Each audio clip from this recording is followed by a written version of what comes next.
She burst through the door of the dimly lit bar, breath ragged, high heels clutched in her trembling hand. His angry shouts grew closer outside. In pure desperation, she ducked behind the only person sitting alone, a quiet man in an expensive shirt nursing a glass of whiskey. When her ex stormed in seconds later, rage twisting his handsome features, he reached for her arm with familiar cruelty. That's when the stranger shifted slightly, his movement casual yet deliberate. The shirt slipped just enough to reveal golden dragon scales etched across his shoulder. Her ex froze, color draining from his face as recognition hit. From which city in the world are you watching this video today? If you enjoy stories about unexpected protectors, please consider subscribing for more. The glittering lights of Tokyo's financial district spilled across the rooftop bar, catching on champagne flutes and designer watches as the city's elite mingled 40 stories above the street. Naomi Hayashi stood near the glass barrier, clutching a water glass with white knuckles as she scanned the entrance for what felt like the 100th time. Her black dress was elegant but conservative, chosen specifically to avoid attracting attention. The makeup she had carefully applied that morning covered most of the fading yellowish mark near her temple, but she'd arranged her hair to fall softly over that side of her face just to be certain. Around her, colleagues from Tateshi Global Partners laughed and networked, their voices creating a wall of sound that should have been comforting in its anonymity. Instead, each new arrival through the elevator doors sent a pulse of adrenaline through her system. She checked her phone again. 8:47 p.m. The event would continue until at least 11. If she could just make an appearance, be seen by enough people to satisfy a professional obligation, she could slip away before he arrived. The plan had seemed logical this morning. Attend the corporate anniversary event, demonstrate her continued professional commitment despite recent personal issues, and leave with her reputation intact. Public spaces were safe spaces. Even Ren wouldn't make a scene in front of the firm's senior partners and clients. The elevator doors slid open again. Naomi's glass nearly slipped from her fingers. Ren Matsuo stepped into the rooftop bar, surrounded by 3 senior executives who laughed at something he'd just said. He looked perfect, charcoal suit tailored precisely to his athletic frame, hair styled with just the right amount of casual confidence, smile dazzling as he shook hands with the company president. Anyone watching would see only the rising star of Tateshi Financial Group's investment division, the young executive marked for partnership and groomed for leadership. Only Naomi knew what existed beneath that flawless exterior. Her phone vibrated in her clutch. A new notification added to the 47 unread messages already waiting. She didn't need to look to know who it was from.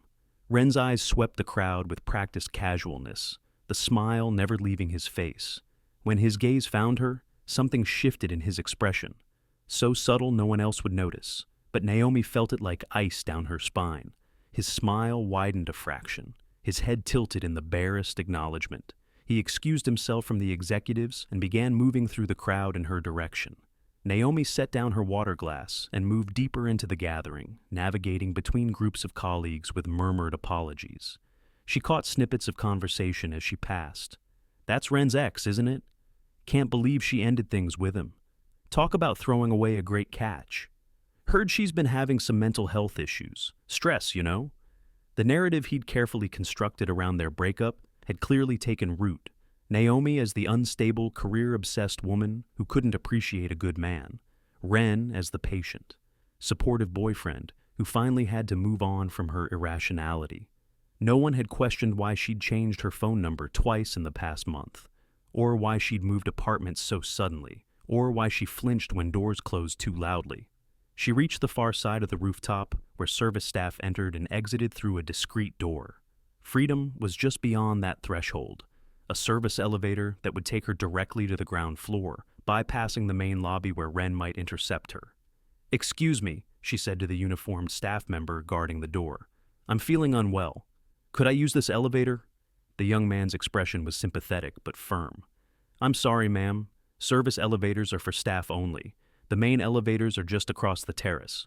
"Please," Naomi said, her voice dropping to a whisper. "It's an emergency. I really can't. Is there a problem here?" Naomi's spine stiffened at the familiar voice behind her. Ren stood just a few feet away, his smile now concerned, perfectly calibrated for witnesses. Naomi, are you feeling all right? You look pale. The staff member straightened immediately, responding to the natural authority in Ren's voice. The lady was asking to use the service elevator, sir. That won't be necessary, Ren said smoothly, reaching for Naomi's elbow. I'd be happy to escort her downstairs if she's unwell. His fingers brushed her skin, and Naomi stepped back instinctively. I'm fine. Just needed some air. Ren's expression didn't change, but something dangerous flickered behind his eyes. We should talk, Naomi. It's been weeks. I've been worried about you. The way he said worried carried the weight of those 47 unread messages. The late-night appearances outside her new apartment building that the security guards seemed unable to prevent.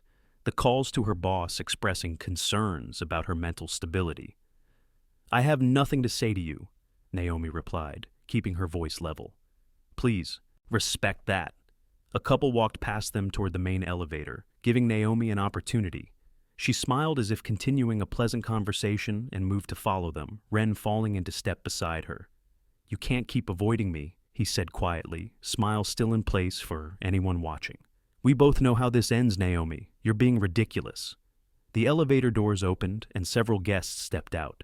Naomi moved forward quickly, joining the departing couple and two other attendees in the elevator. Ren attempted to follow, but the car was full. I'll catch the next one, he said pleasantly to the others. As the doors began to close, he looked directly at Naomi, the mask slipping for just a moment. I'll see you downstairs. The elevator descended in agonizing slowness, stopping at multiple floors to admit and discharge passengers from other events in the building. By the time they reached the 30th floor, only Naomi and an elderly gentleman remained. Lovely party, he commented amicably. Naomi managed a tight smile, watching the floor numbers decrease with painful slowness. 25, 24. At this rate, Ren would easily reach the lobby before her via another elevator. When they finally reached the ground floor, Naomi thanked the elderly man and stepped into the marble-floored lobby. Her eyes darted toward each elevator bank, looking for Ren's distinctive silhouette. The main doors were just 20 meters away, with the relative safety of crowded Tokyo streets beyond. She moved purposefully toward the exit, heels clicking on polished stone. Just as she reached the revolving door, she heard the distinctive chime of an arriving elevator behind her. Without looking back, she pushed through the door and stepped onto the sidewalk. The Ginza district hummed with evening activity. Business people heading to dinner, tourists photographing the famous neon landscape, locals navigating familiar routes home. Naomi paused just long enough to slip off her high heels, holding them in one hand as she merged into the pedestrian flow. In stockinged feet, she moved faster, putting distance between herself and the building before Ren could emerge. At the first crosswalk, she glanced back. Her heart jumped into her throat as she spotted him exiting the building, scanning the street in both directions. Even from half a block away, she could see the pleasant mask had disappeared, replaced by focused determination. The pedestrian signal changed, and Naomi moved with the crowd across the intersection. Rather than continuing straight, she made a sharp right turn into a department store, weaving through cosmetics counters and designer displays toward a side exit she knew would put her on a parallel street. Outside again, she quickened her pace. The first drops of rain began to fall from the evening sky, light at first, but quickly intensifying. Perfect. The umbrella-carrying crowd would provide additional visual cover. She continued, moving, taking random turns when possible, using the labyrinthine quality of Tokyo's side streets to her advantage. After 10 minutes of rapid walking, she paused in the shelter of a convenience store awning to check her surroundings. No sign of Ren. Perhaps she had successfully lost him in the growing downpour. She allowed herself a shaky breath of relief. Naomi! The voice cut through the ambient city noise like a blade. Ren stood less than 30 meters away, hair now plastered to his forehead by rain, his perfect suit darkened with moisture. His eyes locked on hers with an intensity that froze her in place for a critical second before instinct took over. She pushed away from the awning and ran, no longer concerned with appearing normal to passers-by. Around her, pedestrians reacted with surprise, some stepping aside, others watching curiously as she passed. None intervened. This was Tokyo, where personal space extended to personal problems.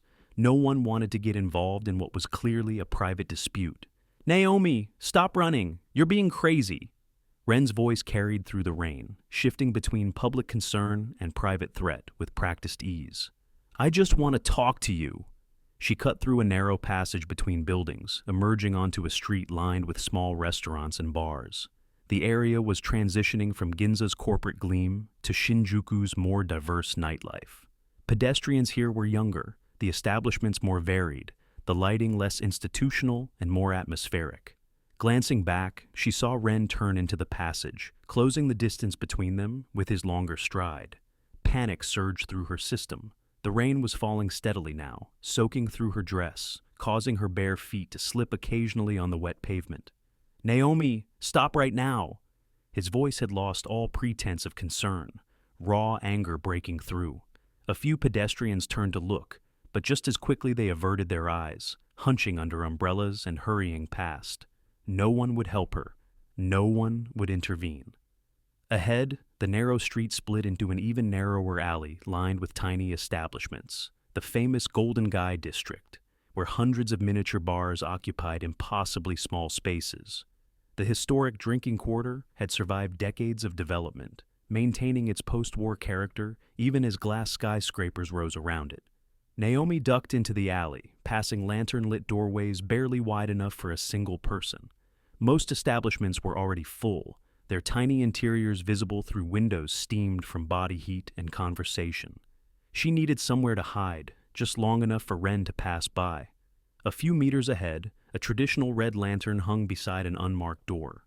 Unlike the other bars, no menu was posted outside, no glimpse of the interior visible.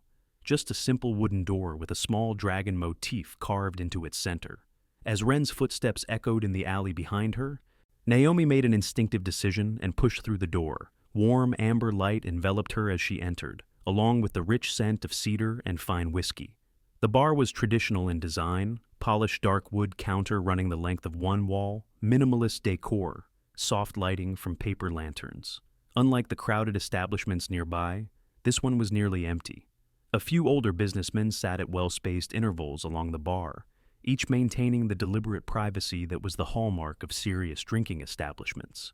Behind the counter, a white-haired bartender polished a glass with methodical precision. He looked up as Naomi entered, taking in her rain-soaked appearance and bare feet with a single raised eyebrow, but offering no comment.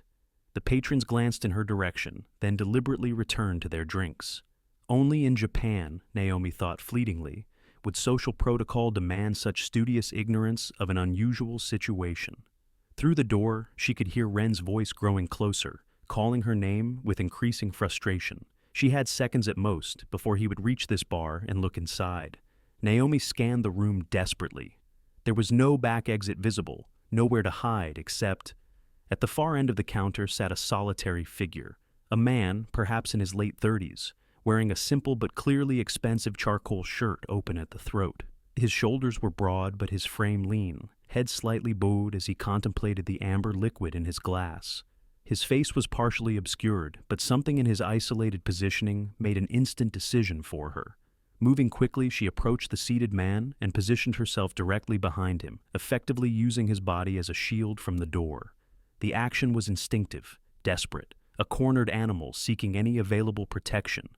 "Please," she whispered urgently. "Just for a moment. I'm sorry." The man gave no indication he had heard her, continuing to focus on his drink with the same intensity as before.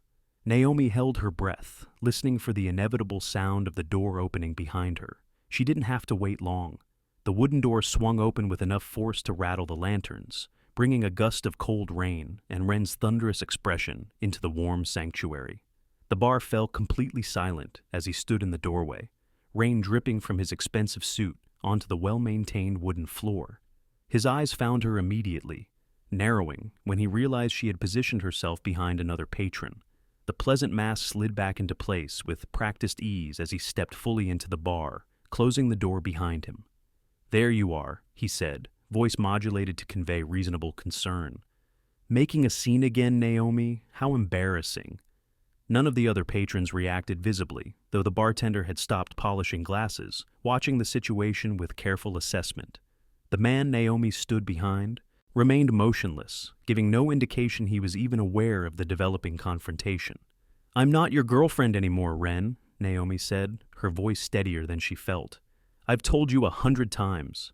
Something ugly flickered across Ren's handsome features before the mask reasserted itself. "We're not doing this here," he said, taking a step forward. "Come with me now." Naomi remained where she was, using the seated stranger as a barrier between them. Her heart hammered in her chest, but a strange calm had settled over her mind. This pattern had played out too many times. Ren's pursuit, her retreat, his eventual victory through sheer persistence and manipulation. Not tonight. Tonight she would hold her ground, even if it meant involving unwilling strangers in her personal drama. Ren moved closer, his smile taking on a mocking quality as he addressed her directly. "Hiding behind strangers now? What exactly do you think this nobody will do?" Naomi said nothing, trembling slightly but maintaining her position. The man before her took another sip of his whiskey, seemingly oblivious to the tension building around him. Emboldened by the lack of response, Ren stepped closer still, now just an arm's length from where Naomi stood. "This is pathetic," he said, voice dropping to ensure only she could hear. "You really think some random drunk will protect you from me? Do you know who I am?" As the confrontation intensified, Naomi became aware of subtle shifts in the atmosphere. The bartender had completely abandoned his glass polishing, watching the scene with unusual intensity. One of the other patrons had quietly settled his bill and slipped out without finishing his drink. The remaining customers had shifted slightly in their seats, creating additional space around the developing situation. Ren seemed to notice none of this, his focus entirely on Naomi and his growing frustration at her continued defiance. "I've had enough of this childish game," he said, reaching for her wrist with practiced precision. "We're leaving, now." His fingers closed around her wrist with familiar pressure, not enough to bruise visibly, but sufficient to cause pain and ensure compliance. Naomi gasped involuntarily, trying to pull away from his grip. It was then that the man seated before her finally moved. The movement was slight, a simple adjustment of his position on the bar stool, a shifting of shoulders as he turned slightly to better see what was happening behind him. The motion caused his well-fitted shirt to pull against his shoulder and upper back, revealing something that had been hidden by the fabric. Just at the edge of his collar, extending down toward his shoulder blade, the unmistakable pattern of a tattoo became visible. Not just any tattoo, but the distinctive golden scales of a traditional Irizumi dragon, accented with delicate cherry blossoms rendered in pink and white. The bartender froze completely, eyes widening as they fixed on the partially revealed artwork. Across the room, another patron quietly stood and exited without a word, leaving payment on the table. Ren's grip on Naomi's wrist slackened involuntarily as his eyes caught the distinctive pattern. The color drained from his face so rapidly it was as if someone had pulled a plug, allowing all his confident bluster to drain away in an instant. "You're Kagawa?" The name emerged as barely more than a whisper, containing equal parts question and horrified realization. Naomi looked between them in confusion, not understanding the significance of what was happening. She knew only that something fundamental had shifted in the power dynamic. Ren, who moments ago had been forcefully attempting to remove her from the bar, now stood rigid with apparent shock, his hand falling away from her wrist as if the contact suddenly burned. The seated man turned more fully in his chair, revealing more of the intricate tattoo as the fabric of his shirt shifted with the movement. His face came into view, handsome in a severe way, with sharp cheekbones and eyes that assessed everything with unsettling precision. He appeared to be in his late 30s, though something in his bearing suggested both youth and ancient wisdom simultaneously. When he spoke, his voice was unexpectedly soft, yet carried absolute authority. "You're hurting her wrist." 3 simple words, stated as fact rather than accusation, yet they carried such weight that Ren took an immediate step backward. "Kagawa-san," he stammered, honorific attached automatically. "I had no idea. This is just a misunderstanding between me and my—" "She said she's not your girlfriend." The man, Kagawa, cut him off without raising his voice. The simple repetition of Naomi's earlier statement carried finality that brooked no argument. Ren's demeanor transformed entirely, corporate confidence replaced by something approaching terror.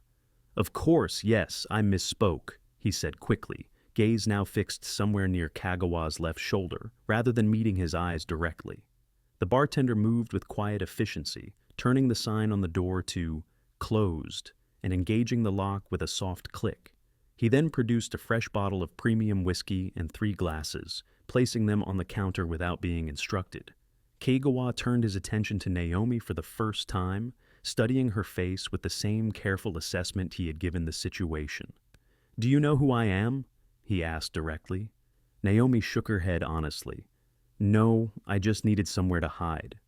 A flicker of something, perhaps surprise, perhaps amusement, crossed Kagawa's features before his expression returned to neutral.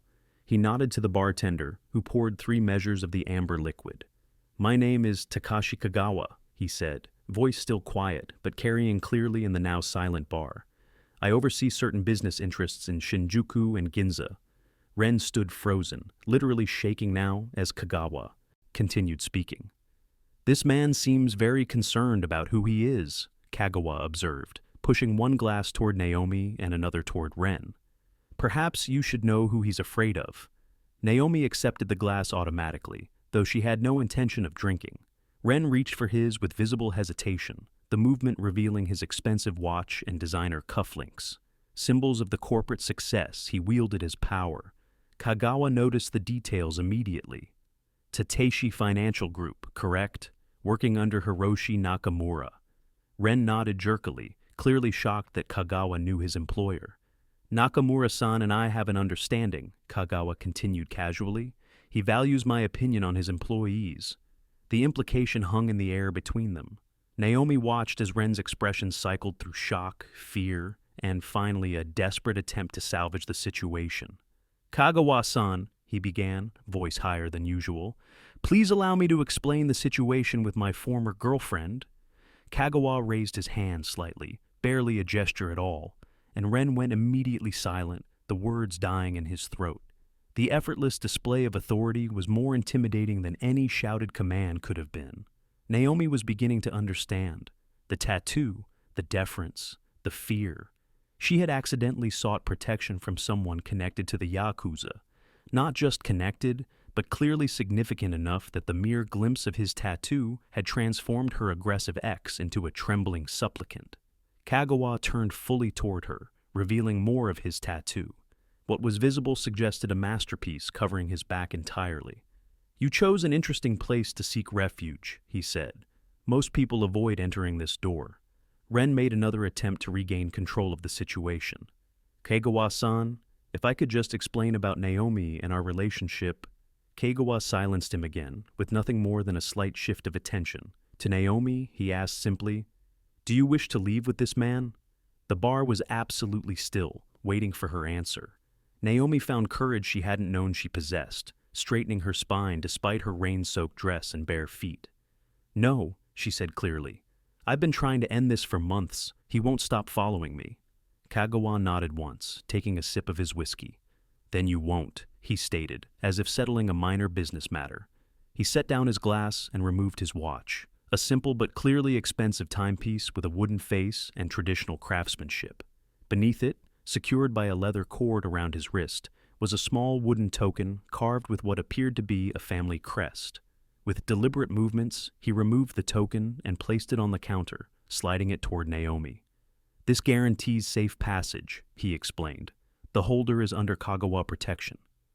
Ren's eyes widened at this significant gesture, understanding its meaning far better than Naomi could. Kagawa turned his attention back to Ren, expression unchanged but somehow more intense. "She is no longer your concern," he stated. "This matter is concluded."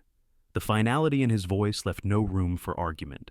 Without another word, Ren bowed deeply, almost to the floor, backing toward the door with the desperate relief of someone who has narrowly escaped catastrophe. The bartender unlocked the door to allow him to leave, then secured it again immediately.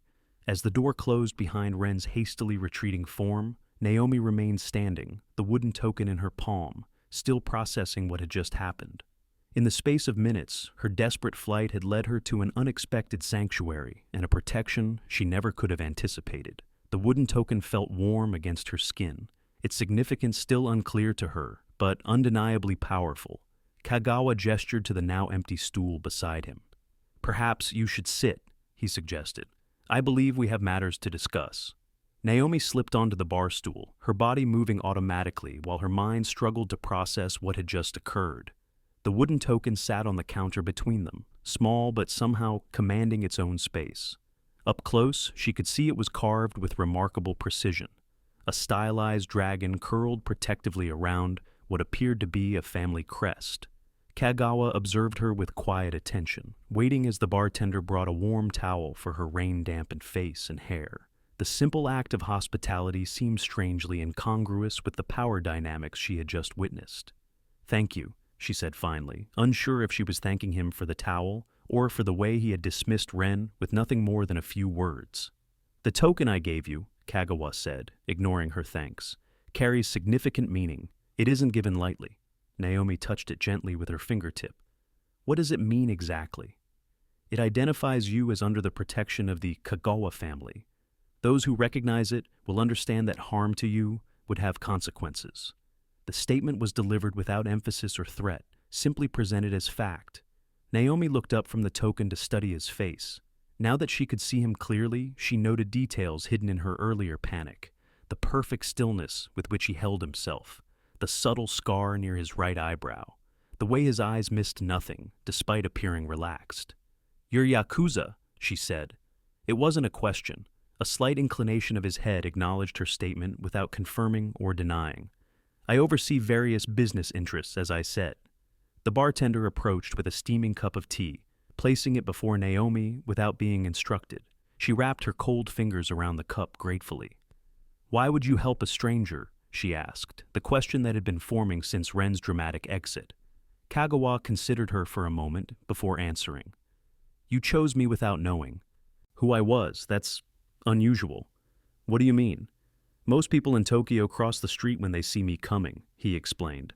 "They avert their eyes, they find urgent business elsewhere. You ran directly to me for safety." "I didn't know who you were," Naomi repeated. "Exactly." For the first time, something like amusement touched his expression. "For once, someone approached me for protection rather than running in fear. It was refreshing." The bartender had disappeared into a back room, leaving them alone in the small establishment. Through the window, Naomi could see the rain had intensified, washing the narrow alley in liquid silver. "What happens now?" she asked. In response, Kagawa stood smoothly from his stool. "Come," he said, "we should speak more privately." He led her through a door behind the bar into what appeared to be a small traditional room. Tatami flooring, a low table, cushions for seating, and a paper screen dividing it from what might have been a garden glimpsed beyond. The contrast between this tranquil space and the confrontation minutes earlier was jarring. Naomi sat across from him at the table as the bartender appeared with a tray of tea and small wagashi sweets, then withdrew with a deep bow, sliding the door closed behind him. "Now," Kagawa said, his voice softer in the intimate space, "tell me about the man who pursues you." Something in his tone made it clear this wasn't idle curiosity, but necessary information gathering. Naomi took a steadying breath. "Ren Matsuo. We dated for nearly a year. At first he was—" She paused, searching for words. "Perfect, attentive, generous, successful. Until I moved in with him. Then things changed gradually. He needed to know where I was at all times, who I spoke with, what I wore. If I did something he disapproved of, he would explain very rationally why I was wrong." Kagawa listened without interruption, his expression revealing nothing. "When I tried to leave the first time, he convinced everyone I was having mental health issues. He told my friends I was paranoid, imagining things.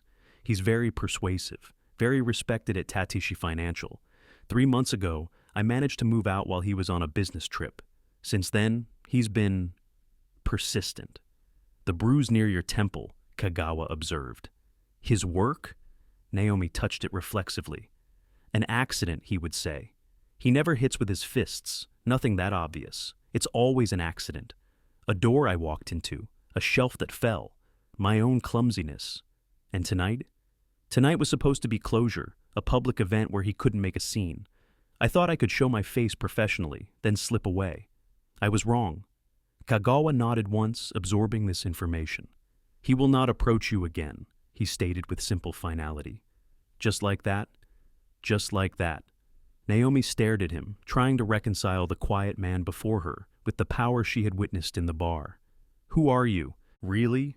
Why would Ren be so afraid of you? Kagawa considered her for a moment. The Kagawa family has overseen certain districts in Tokyo for 3 generations, he said finally. My grandfather established our position after the war. My father expanded our interests into legitimate businesses. I continue that tradition. And the illegitimate ones? Naomi asked boldly. A ghost of a smile touched his lips. Those exist primarily in the imagination of police dramas and nervous businessmen. He sipped his tea.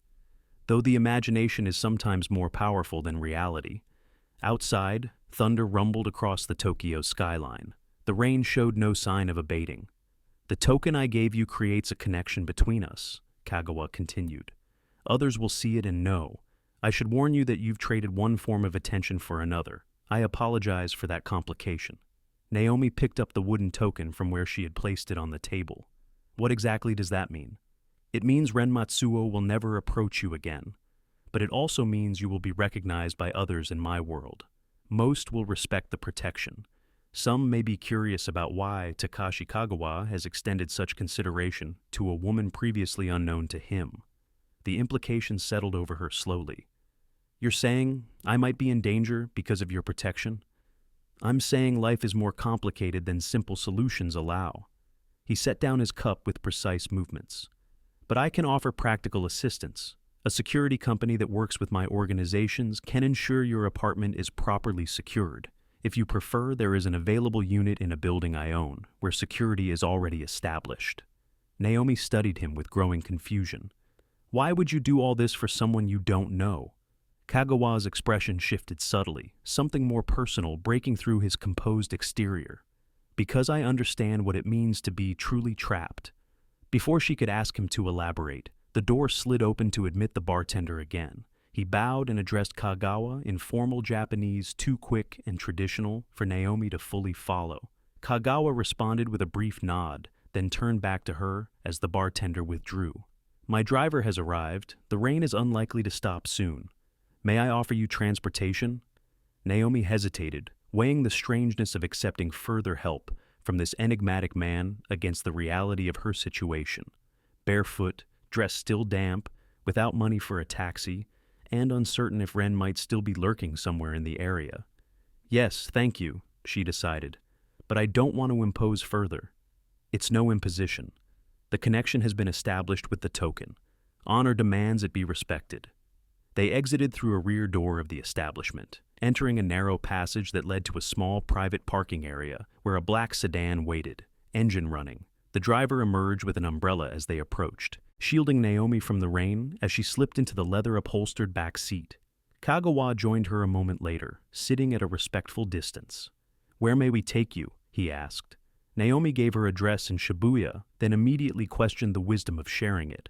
If Kagawa noticed her hesitation, he gave no indication, simply relaying the information to his driver through the privacy partition. As the car pulled smoothly into Tokyo's rain-slick streets, silence settled between them. Naomi found herself studying Kagawa's profile against the passing city lights. In the bar, his presence had seemed overwhelming. Here, in the confines of the luxury vehicle, he appeared almost ordinary, a successful businessman returning from an evening meeting. May I ask something personal? She ventured finally. He turned slightly toward her, expression neutral. You may ask. Your tattoo. Ren recognized it immediately. What does it mean? Kagawa was quiet for so long, she thought he might not answer. When he finally spoke, his voice had softened. The Irizumi is traditional in my world. Each element carries meaning. The dragon represents protection and power. The cherry blossoms honor my mother's lineage, which traces back to samurai. The specific pattern identifies my position within the family structure.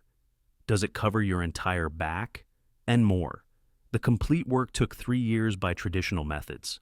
Naomi couldn't help but wince. That sounds painful. Pain with purpose becomes something else entirely, he replied. The car turned onto her street, slowing as it approached her apartment building. A modest but respectable complex in a quiet neighborhood.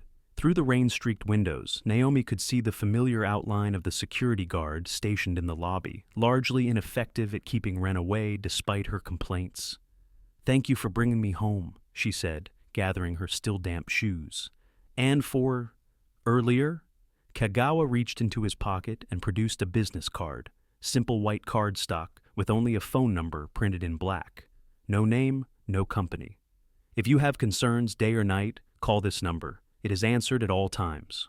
Naomi accepted the card, tucking it into her clutch alongside the wooden token. One more thing, Kagawa added as the driver opened her door.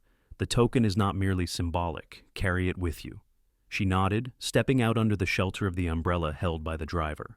As she turned to close the door, Kagawa spoke again. Expectations create obligations, Naomi Hayashi. I expect you will be safe now. Do not make me wrong. The door closed before she could respond, and the black sedan pulled away into the rainy night, leaving her standing before her building with more questions than answers, but, for the first time in months, without the constant fear of Ren's pursuit shadowing her thoughts. 1 month later, Naomi stood before the mirror in her new apartment, adjusting the collar of her blouse before her interview. The space was unlike anywhere she had lived before, a minimalist one-bedroom in a secure building in Azabu, an area she could never have afforded on her own. The rent was described as handled when she inquired, though she had insisted on contributing what she could afford once she secured new employment. True to Kagawa's word, Ren had vanished from her life completely. No calls, no messages, no appearances outside her building. Whether this was accomplished through threat, financial pressure, or some other means, she didn't know, and hadn't asked during her one brief phone conversation with Kagawa's assistant a week after the incident. The wooden token now hung from her keychain, its presence a constant reminder of the strange encounter that had changed everything. She touched it briefly, a habit she had developed whenever leaving the apartment. Her interview today was with an international consulting firm, specializing in cross-cultural business relations between Japanese and Western companies. The position would utilize her languages and experience while offering advancement opportunities she had previously only dreamed about. The firm's name had appeared in her email inbox from an anonymous sender, along with a contact who was expecting her application. She had almost refused on principle, suspecting Kagawa's influence, but research revealed the company was entirely legitimate, prestigious even. The opportunity was too good to dismiss out of pride, especially after months of struggling to find comparable positions following the concerns Ren had shared with her previous employers. The spring morning was clear and mild as she walked the short distance to the train station. Cherry blossoms were beginning to appear throughout the city, their delicate pink a counterpoint to the urban landscape of glass and concrete. As she waited on the platform for the Ginza line, Naomi felt a presence behind her, a prickling awareness that made her turn. Ren stood 20 meters away, on the opposite side of the platform. He wore his usual immaculate suit, looking every bit the successful executive, but his posture was different, hunched slightly, eyes darting nervously. When their gazes met, his expression registered shock, then unmistakable fear. Without hesitation, he turned and walked rapidly toward the exit, disappearing into the morning crowd. Naomi felt no triumph, no satisfaction, just a calm certainty that the power he had held over her was truly broken. The train arrived, and she boarded, finding a seat by the window as the car filled with morning commuters. As the train pulled away from the station, she noticed a black sedan parked across the street, a familiar figure behind the wheel. The driver, Kagawa's man, made no acknowledgement of her notice, but the message was clear. The protection promised was being maintained, silently and efficiently. The interview proceeded better than she had dared hope. The firm's director, an American woman with 20 years' experience in Tokyo's international business community, seemed genuinely impressed with Naomi's qualifications and insights. "Your understanding of both cultures is exactly what we need," the director said as they concluded, "particularly with our newer clients who struggle with the unwritten rules of Japanese business culture." "Thank you," Naomi replied. "May I ask which client account I would be working with initially?" "Several smaller ones to start, but our priority would be the Kagawa Group," the director said. "They've recently expanded their legitimate holdings significantly. Real estate development, technology investments, even traditional arts preservation. They're very selective about their partners." Naomi kept her expression carefully neutral, despite the revelation. "I see. And they work with your firm specifically?" "For certain international ventures, yes. Though I should mention they're quite particular. Their representative indicated you might be a good fit for their account specifically, which is partly why we expedited your interview. So, there it was, Kagawa's influence extending into her professional life as well. Not forcing an outcome, but arranging for opportunity and allowing her own merits to determine the result. "When can you start?" the director asked. Naomi considered briefly. The position was perfect for her skills and interests. The fact that it connected to Kagawa was uncomfortable, but not entirely unexpected given the token she carried. Perhaps it was better to acknowledge the connection openly, rather than pretend it didn't exist. "I could start next Monday, if that works for you," she replied. After completing the necessary paperwork, Naomi left the office building, feeling cautiously optimistic for the first time in months. The spring air carried the scent of cherry blossoms from a nearby park, and she decided to take a longer route back to the train station to enjoy the pleasant weather. As she walked, her phone chimed with a text message from an unlisted number. "Congratulations on your new position. Your abilities will be recognized appropriately. No signature, no further explanation needed." Naomi smiled slightly, tucking the phone back into her bag. She had traded one form of attention for another, just as Kagawa had warned. Yet this attention felt fundamentally different. Distant but secure, protective without being possessive. 6 months later, Naomi entered the now familiar bar in Golden Guy, nodding to the white-haired bartender who recognized her immediately. Their monthly meeting had become something of a tradition, though neither she nor Kagawa had explicitly acknowledged it as such. Her life had transformed in ways she could never have anticipated that rainy night. The position with the consulting firm had proven challenging and rewarding in equal measure. She had moved permanently into the Azabu apartment, insisting on paying market-rate rent despite Kagawa's initial objections. The wooden token remained on her keychain, though she had never needed to invoke its protection directly. Kagawa sat at his usual spot, nursing a glass of rare whiskey. He nodded slightly as she took the seat beside him, a gesture that had evolved from formal acknowledgement to something approaching comfortable familiarity over their months of acquaintance. "How was Osaka?" he asked, referencing her recent business trip. "Productive. The American client finally understood why their approach wasn't working with traditional Kansai businesses. Your guidance was valuable to them." It wasn't a question, but Naomi nodded anyway. Cultural translation is as important as linguistic translation, sometimes more so. The bartender placed her usual green tea before her, without being asked. Their conversations typically followed this pattern: professional updates, occasional insights into Japanese business politics, sometimes recommendations for books or exhibitions that might interest her. Never personal, never intrusive, yet gradually revealing aspects of each other's thinking through indirect means. Tonight, however, Naomi had a question that had lingered for months. "May I ask you something directly, Kagawa-san?" He inclined his head slightly, permission granted. "Do you ever regret giving me the token that night?" Kagawa considered her question with his characteristic thoughtfulness. "In my world," he finally replied, "people approach me wanting something: money, favor, influence. You simply needed safety." He sipped his whiskey before continuing. "You've used the protection wisely. No demands, no advantage sought, beyond what was freely offered." "That surprises you," she observed. "It is uncommon." Something in his expression softened almost imperceptibly. "In the months since our encounter, I've had occasion to reflect on the nature of power." "And what have you concluded?" "That true strength isn't in making people fear you, but in selectively choosing when to extend protection." His eyes met hers directly. "Your presence in my life has been instructive in ways I didn't anticipate." Coming from anyone else, the statement might have seemed insignificant.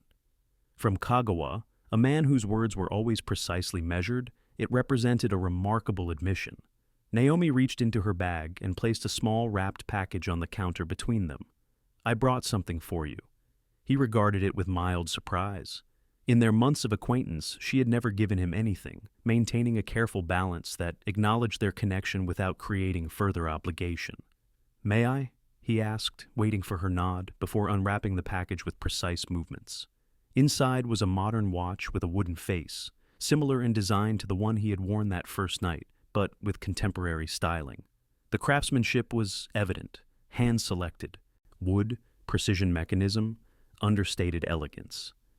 To replace the one you set aside for my protection, she explained. Kagawa examined it with genuine surprise, perhaps the first time she had seen him truly caught off guard. This is unexpected. Some debts can never be repaid directly, Naomi said. They can only be carried forward. He removed his current watch, a practical but expensive timepiece, and replaced it with her gift, securing it around his wrist alongside the wooden token he had kept for himself.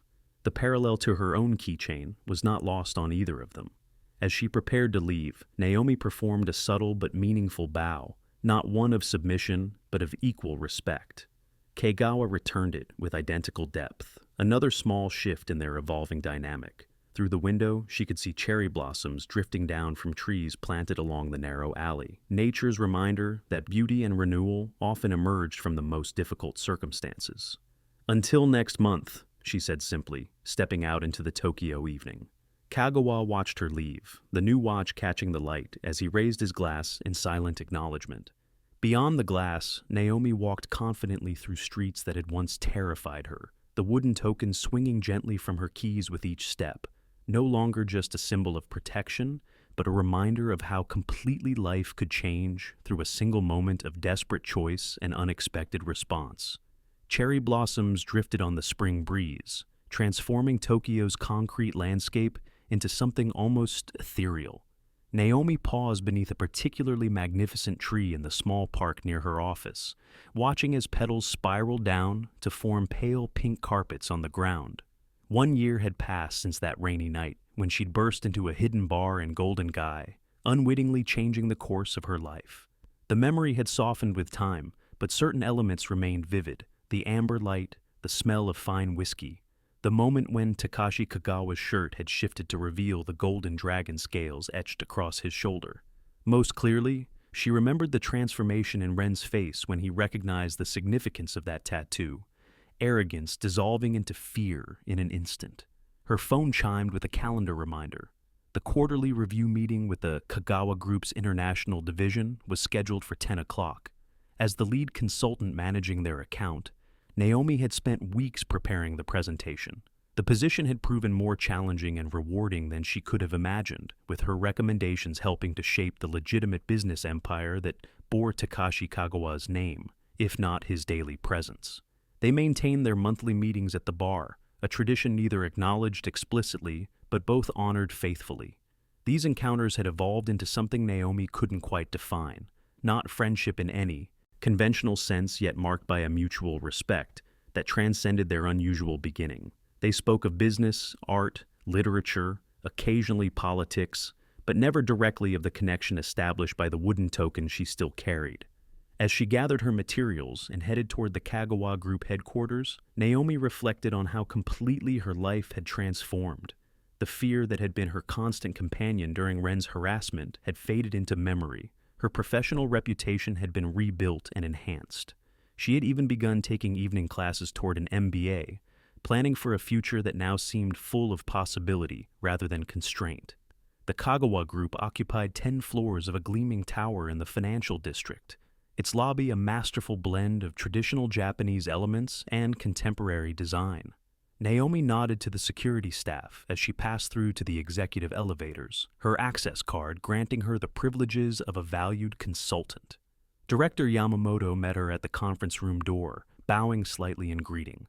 At 62, he served as the public face of the Kagawa Group's legitimate operations, his impeccable business credentials and political connections, providing a respectable facade for enterprises with more complex origins.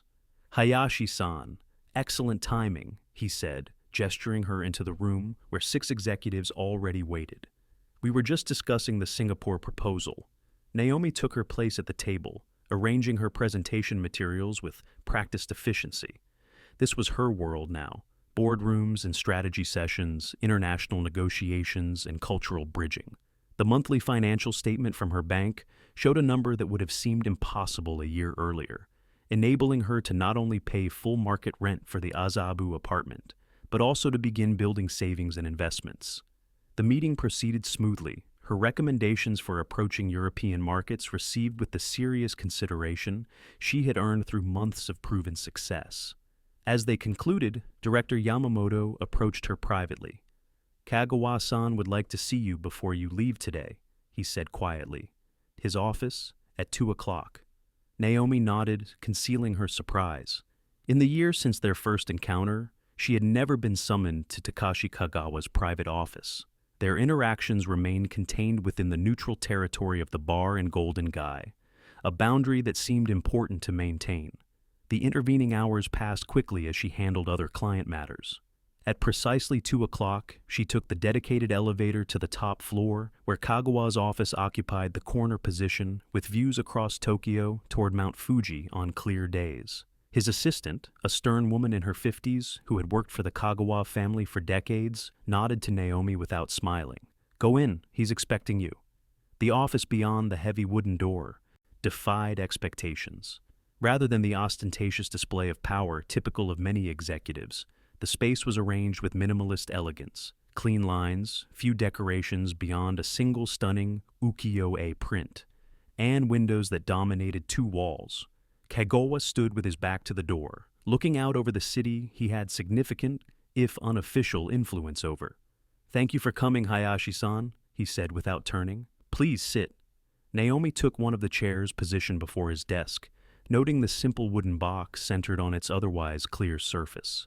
When Kagawa finally turned to face her, she was struck by a subtle difference in his demeanor. Something less guarded, perhaps, though his expression remained as composed as ever. He still wore the watch she had given him 6 months earlier, she noted, alongside what she now knew was a family token matching the one she carried. "Your work for the group has been exceptional," he began, taking his seat across from her. "Director Yamamoto speaks highly of your insights, particularly regarding Western market approaches."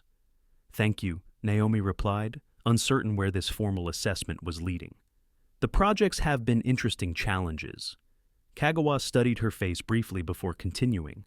"I've asked you here because a situation has arisen that may affect you personally." A flicker of concern passed through her. "What kind of situation?" "Ren Matsuo has been promoted to Deputy Financial Director at Teteishi Group." The name still had power to tighten something in Naomi's chest, though not with the paralyzing fear of before. "I see, but I don't understand how his promotion affects me. We haven't had any contact in a year." "The promotion places him in direct business contact with certain Kagawa Group interests, specifically a development project in Yokohama where Teteishi is providing financing." Understanding dawned. "You're concerned about potential complications because of our history, and because of your current connection to my organization," Kagawa confirmed. "The token you carry establishes a relationship that Matsuo is aware of. His ambition may lead him to see advantage in that knowledge." Naomi considered this carefully. The wooden token had become such a natural part of her daily life that she rarely thought about its significance beyond her personal security. The broader implications, that she was publicly known to be under Takashi Kagawa's protection, carried political dimensions she hadn't fully appreciated. "What do you suggest?" she asked finally. Kagawa opened the wooden box on his desk, revealing an elegant lacquered document bearing traditional calligraphy and modern legal text. "This transfers ownership of your apartment to you directly. The building remains under Kagawa Group management, but your unit would be independently yours, with no financial obligation remaining." Naomi stared at the document in surprise. "I don't understand." "It removes one connection between us that could be leveraged," Kagawa explained. "Your professional relationship with the group would continue as before, but your personal circumstances would be fully independent." The offer was simultaneously generous and disturbing, a severing of one aspect of their connection that she hadn't realized had significance to her until this moment. "You're protecting me again," she observed, this time from potential political complications rather than physical threat. "The circumstances differ, but the principle remains the same." Naomi studied his face, searching for the motivation behind this unexpected gesture. "And if I prefer to maintain things as they are?" Something like approval flickered briefly in Kagawa's expression. "Then nothing changes. The choice is entirely yours, as it has been from the beginning." The statement held deeper resonance than its simple words suggested, an acknowledgement of the autonomy he had always granted her, even as his protection shaped the parameters of her new life. "May I ask a personal question?" she ventured. He inclined his head slightly, permission granted. In your world, are there many people who have choices that are truly their own? The question was bold, addressing directly the power dynamics that defined his existence. Kagawa considered it with characteristic thoroughness before answering. Very few, he admitted. Most exist within constraints defined by obligation, hierarchy, and tradition. Freedom is largely illusory. Including yours? His eyes met hers directly. Especially mine. The simple admission contained volumes, a rare glimpse behind the composed exterior to the man bearing responsibilities few could comprehend. In that moment, Naomi recognized something she had intuited over their months of acquaintance but never fully articulated. Takashi Kagawa's power came with constraints perhaps more binding than those he imposed on others. "I appreciate the offer," she said, indicating the property document, "but I prefer our arrangement as it stands. I'll continue paying rent as agreed." Kagawa closed the box without comment, though something in his posture suggested the answer didn't surprise him. "As you wish." "About Ren Matsuo," Naomi continued, "I'm not concerned about encountering him professionally. The woman he intimidated no longer exists. Nevertheless, I've arranged for him to work with Director Sato rather than directly with you on any overlapping projects." The consideration was typical of Kagawa's attention to detail, protecting her from potential discomfort without restricting her professional activities. It exemplified the strange balance they had established, where protection never became control. As Naomi rose to leave, Kagawa spoke again. "The cherry blossoms are exceptional this year at Chidorigafuchi. My family has access to a private viewing area on Friday evening if you would like to attend." The invitation startled her with its unexpectedness. Their monthly meetings at the bar represented the full extent of their social interaction. This suggestion of a more public association represented a significant shift. "As your consultant?" she asked carefully. "As my guest," he clarified, "though if you prefer to maintain professional boundaries, I understand completely." Naomi considered the implications. Being seen publicly with Takashi Kagawa would undoubtedly generate attention within certain circles. Yet after a year of connection through the token and their private conversations, the distinction seemed somewhat artificial. "I would be honored to attend," she replied. The subtle relaxation around his eyes might have been relief or satisfaction. With Kagawa, such distinctions were always difficult to discern. "My driver will collect you at 7. Friday evening arrived with perfect spring weather, cool but not cold, the sky clearing after a brief afternoon shower that left the cherry blossoms glistening with droplets that caught the fading sunlight. Naomi chose her outfit with unusual care, a modern interpretation of traditional dress in subtle blue tones, respectful of the occasion without appearing overly formal. The driver arrived precisely at 7, the familiar black sedan gleaming in the evening light. As it pulled away from her building, Naomi realized this would be the first time she had been seen publicly with Kagawa since that rainy night a year earlier. Their monthly meetings maintained the privacy of the unmarked bar. Their professional interactions occurred through intermediaries like Director Yamamoto. Tonight represented something new, an acknowledgement of a connection that existed beyond either business or obligation. The private viewing area at Chidorigafuchi was even more beautiful than she had anticipated.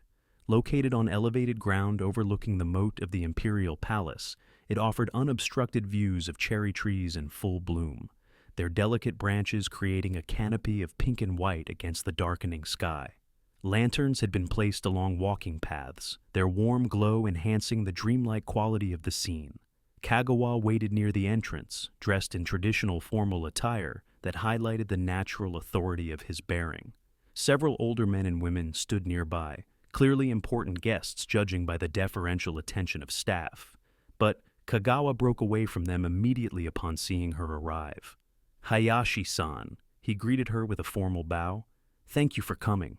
"It's beautiful," Naomi replied sincerely, taking in the spectacular setting. "I've never seen Chidorigafuchi from this perspective before." "Few have. This area is normally reserved for imperial household events."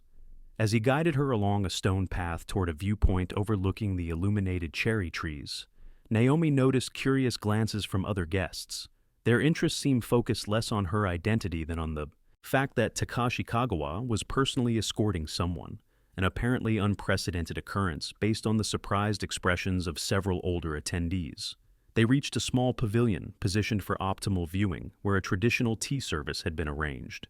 As they sat opposite each other, Naomi recognized the significance of the setting, private enough for conversation, but public enough to make a statement about her status within his world. "Your colleagues seem surprised to see you with a guest," she observed, as a server poured tea, and then discreetly withdrew.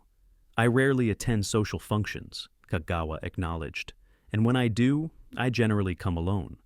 Why make an exception tonight?" He considered her question while watching cherry petals drift onto the dark water below. "Perhaps because after a year of our acquaintance, it seemed appropriate to acknowledge certain realities." "Which realities?" "That your connection to me extends beyond business arrangements or the protection offered that first night." His eyes met hers directly. "You have become someone whose perspective I value. That is rare in my experience." The admission, delivered with his characteristic restraint, carried more weight than a flowery declaration might have from another man. Naomi understood the significance. In Kagawa's world of obligation and hierarchy, genuine respect freely given represented something precious. "I've come to value our conversations as well," she replied honestly. "They've been an unexpected benefit of what began as a desperate choice." A comfortable silence settled between them as they sipped tea and watched the illuminated cherry blossoms sway gently in the evening breeze. From this vantage point, Tokyo's urban sprawl seemed distant, the tranquility of the imperial gardens creating the illusion of stepping outside time itself. Eventually, Kagawa spoke again. "I received word today that Ren Matsuo has requested transfer to Tateshi's New York office, effective immediately." Naomi looked up in surprise. "Because of the potential interaction with Kagawa Group?" The official reason cites career advancement opportunities. The timing, however, suggests awareness of potential complications. "Did you arrange this?" she asked directly. "I made no direct intervention," Kagawa replied, "though it's possible my inquiries about the Yokohama project financing team reached Matsuo through appropriate channels." The subtle influence represented Kagawa's approach perfectly. No threats, no explicit pressure, simply the weight of attention directed appropriately to achieve the desired outcome. "Either way, it seems our paths are unlikely to cross professionally now," Naomi observed. "Indeed, though I suspect his decision was motivated less by fear of encountering you than by concerns about my interest in his career trajectory." Naomi smiled slightly. "A year ago, that would have bothered me. The idea that he feared you more than he respected my professional boundaries. Now, I find I don't care about his motivations, only the result." "A practical perspective," Kagawa noted with approval. "In my experience, intentions matter less than outcomes in most situations." As they finished their tea, a gentle chime indicated the beginning of a traditional music performance in the main viewing area. They joined other guests gathering to listen, standing slightly apart from the main group. The haunting notes of the shakuhachi flute rose into the night air, weaving between the illuminated cherry trees in a melody that spoke of beauty's impermanence. Standing beside Kagawa in this refined setting, Naomi was struck by how completely her life had transformed. From a woman running barefoot through rainy streets to escape harassment, she had become someone who moved confidently through worlds previously inaccessible, not through any surrender of independence, but through the strange alchemy of respect that had developed between them. When the performance concluded, Kagawa guided her toward a stone bridge crossing a narrow section of the moat. Cherry petals floated on the dark water below, creating constellations of pale pink against black.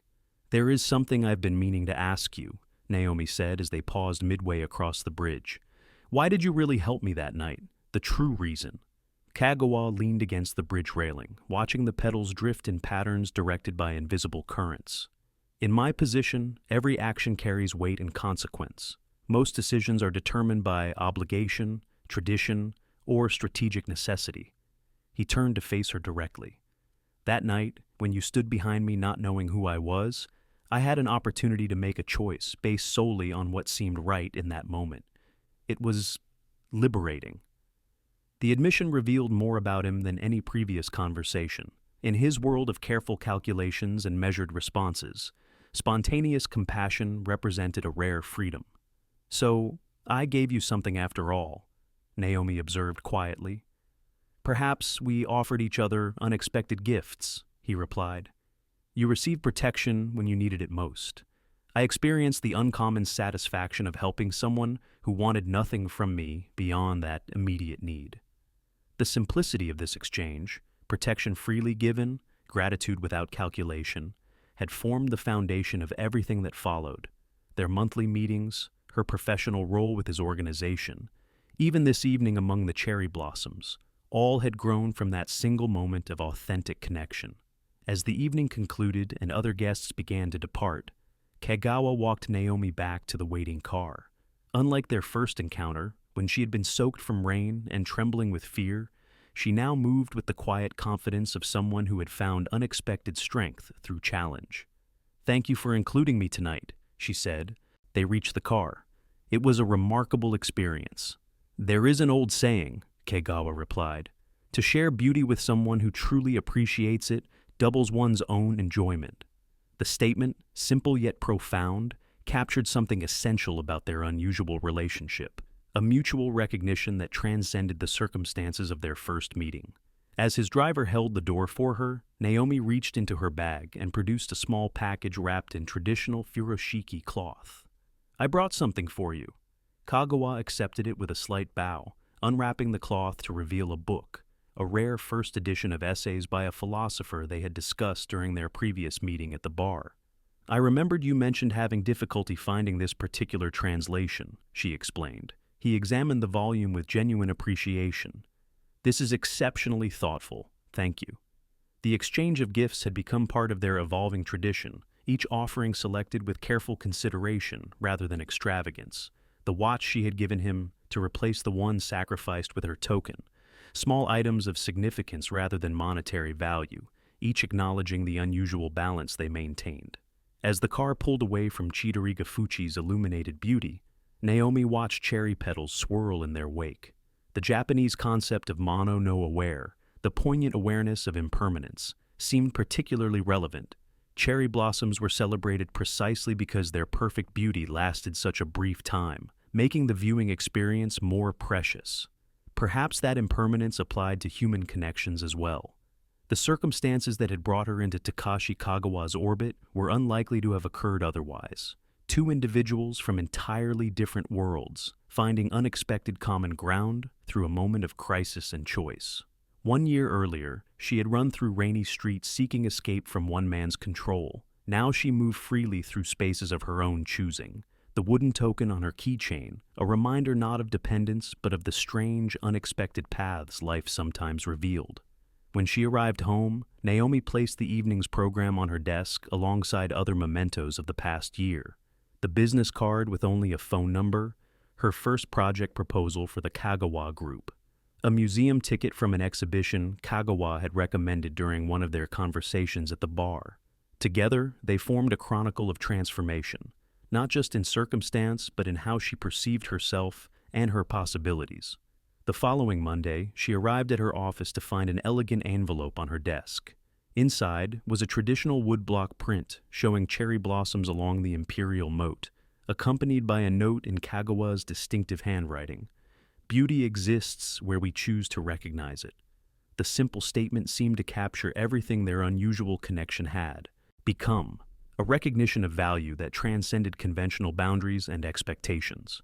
What had begun with her desperate search for sanctuary had evolved into something neither could have anticipated, a relationship defined not by obligation or advantage but by mutual respect and genuine appreciation. As spring gave way to summer, their monthly meetings continued at the bar in Golden Guy, now supplemented by occasional shared experiences at exhibitions or cultural events. Naomi's professional standing continued to grow, with her MBA studies enhancing her consulting work. The apartment in Azabu remained her home, rent paid promptly each month, despite Kagawa's standing offer of ownership.